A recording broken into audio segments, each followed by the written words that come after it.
Alright fans, hold on to your seats because Craig Porter Jr. just hit the NBA. Remember the Cavs' crazy offseason? Well, they pulled off a sneaky move that slipped past everyone's radar, snagging Wichita State's dynamo, Porter Jr., a 6'2" whirlwind of athleticism. This dude is a point guard with a serious game. Sure, he's a rookie, but don't be fooled. We all thought he was a project, but guess what? He's about to flip that script. In a team bursting with top-tier guards, Porter Jr. is ready to drop jaws and send the league a serious warning. So buckle up. This is going to be one wild ride. Alright, like we said, remember when we all thought Craig Porter Jr. was just another rookie project, blending into the Cavs' sea of high-caliber guards? Well, think again. Summer League had us all squinting at our screens, going, wait, is this for real? The dude's skills are like a mixtape of jaw-dropping moments. And I'm telling you, it's more than just a lucky streak. Summer League can be a tricky beast, but this guy, he's got that X factor. Now, I know we all watched him tear it up, and deep down we were like, is this dude the real deal? Or are we getting punked? But here's the kicker. It's not just about the flashy plays, it's about his whole vibe on the court.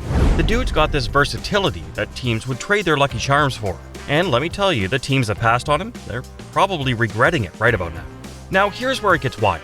The backup point guard situation in Cleveland is like a roller coaster with no seatbelts. Ricky Rubio's MIA and TJ Jerome's on an unexpected vacation or something. So what's the Cavs' genius move? They've been playing musical chairs with Darius Garland, Donovan Mitchell, and Caris LeVert as lead guards. JB Bickerstaff's trying to juggle their minutes like a mad circus ringmaster. But guess what? Porter Jr.'s got the golden ticket in his hand. The backup point guard spot is like a treasure chest waiting to be cracked open, and our guy here might just be the one guy with the right key. Imagine him sliding into that role, shaking things up, and giving the Cavs a taste of that Porter magic. Alright, let me give you another sign. Remember that Summer League magic? Well, turns out it wasn't a fluke. Fast forward to the preseason, and our guy Porter Jr. is not just making waves, he's creating a whole tsunami. Sure, it was a small sample size, just a dash under 10 minutes per game across 4 appearances, but oh boy, those minutes were like a highlight reel on steroids. Picture this. Porter Jr. slashing through defenses like a hot knife through butter, driving into the paint, and teammates finishing his jaw-dropping plays with a collective. Did you see that? The dude orchestrated the offense with the poise of a seasoned point guard. It's like he's been in the league for years, not just stepping onto the scene. And can we talk about that speed on the open floor? Blink and you'll miss him. Set a screen for him and defenders are left scratching their heads, worried about him shooting, driving, basically doing whatever he darn well pleases. Now, let's not forget the quarterback moves. Picture this. Backdoor cuts to the basket, silky layups, and a basketball IQ that's making even the vets nod in approval. But that's not all. He's not just an offensive powerhouse. No, Porter Jr. threw down the defensive gauntlet too. Shot blocking? You bet. Even if it came as a help defender, he's swatting shots left and right. So after rocking the Summer League and dominating the preseason, our guy Porter Jr. didn't just stop. He cranked it up a notch with back-to-back performances that had us all screaming, is this dude for real? Picture this. Donovan Mitchell and Caris LeVert taking a breather.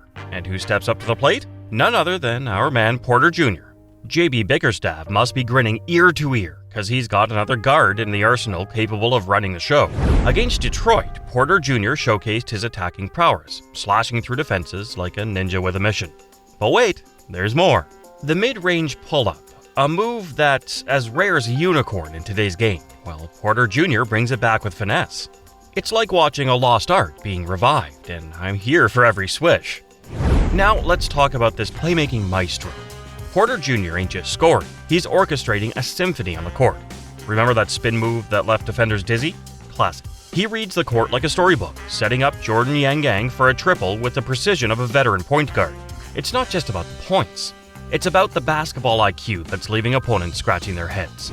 But hold on, the defensive game is strong with this one. Against star guard Jalen Brunson, Porter Jr. showed he's not just an offensive wizard, anticipating passes, stealing the ball. It's like he's got a crystal ball predicting every move. JB Bickerstaff must be patting himself on the back for putting this lineup together. And let's talk about hustle. Undrafted out of Wichita State, Porter Jr. isn't just here, he's making a statement. Now, alright, picture this, 25 minutes of absolute wizardry against the defending champs, the Denver Nuggets. This dude played with the calmness of a 10-year vet. Take this game, for example. He uses the Allen screen, waits for Sam Merrill to do a dance around another screen, and then boom, catch and shoot triple. Smooth as butter. But here's where it gets wild. His calmness under pressure. Most rookies would be hitting the panic button in a tight spot, right? Not Porter Jr. Picture this. Spun into trouble by his primary defender. Guided straight into the help defender's path. And what does he do? Stays calm, cool, and collected until he spots George Niang wide open for an easy triple. And can we talk about his patience in the paint? Collapsed upon down low, Tristan Thompson sets him a screen. What does Porter Jr. do? He waits. He's not just twiddling his thumbs, but strategically waiting for Thompson to get in an unguardable position before dishing out the rock. But wait, there's more. The drives to the cup. My personal favorite of the night? He receives the ball off a Darius Garland-tipped rebound, splits the defense, attacks the rim, and makes Nikola Jokic, an MVP-caliber player, basically nod and say, yeah, you got this one. In a nutshell, Porter Jr. isn't just playing at a high level. He's rewriting the playbook. Now that we know that this dude is making waves, no doubt, but there's this lingering question mark that's been floating around. Porter Jr.'s seemingly cautious approach to the perimeter shot. Now, hear me out. He's all about the mid-range game and tearing through defenses like they're made of paper. But when it comes to launching threes from downtown, he's been a bit shy. Now, don't get it twisted. It's not necessarily a bad thing. He's getting the job done in other flashy ways, so who's complaining? Defenders might be giving him enough space to shoot from outside, and you know what? That's okay. As long as he's still out there making the court his ground, we're in for a treat. The good news is he's technically spacing the floor, even without being a sniper from deep. The bad news? Well, we haven't seen the full squad in action yet. When Donovan Mitchell, Darius Garland, Caris LeVert, Isaac Okoro, and Ty Jerome are all back in the mix, the real question is, will Porter Jr. still be on the daily rotation? Now, based on his early season play, I'm making a serious case that he should be. But here's the catch. JB Bickerstaff's got some tough decisions to make. Starters are locked in. Caris LeVert is the versatile sixth man, and George Niang is looking like a solid seventh guy. But what about Porter Jr.? Now it gets spicy. Isaac Okoro, no worse than the 8th best player and no better than the 7th, deserves his slice of the action. But wait, here comes the moment of truth. After that, it's a game of musical chairs, with Dean Wade, Tristan Thompson, and Porter Jr. all itching for a spot. As of now, my money's on Porter Jr. He's proven he can hang with the big dogs. 8th or 9th man might sound like a humble ranking, but remember, nobody thought he'd even get a sniff of the court this early in the season.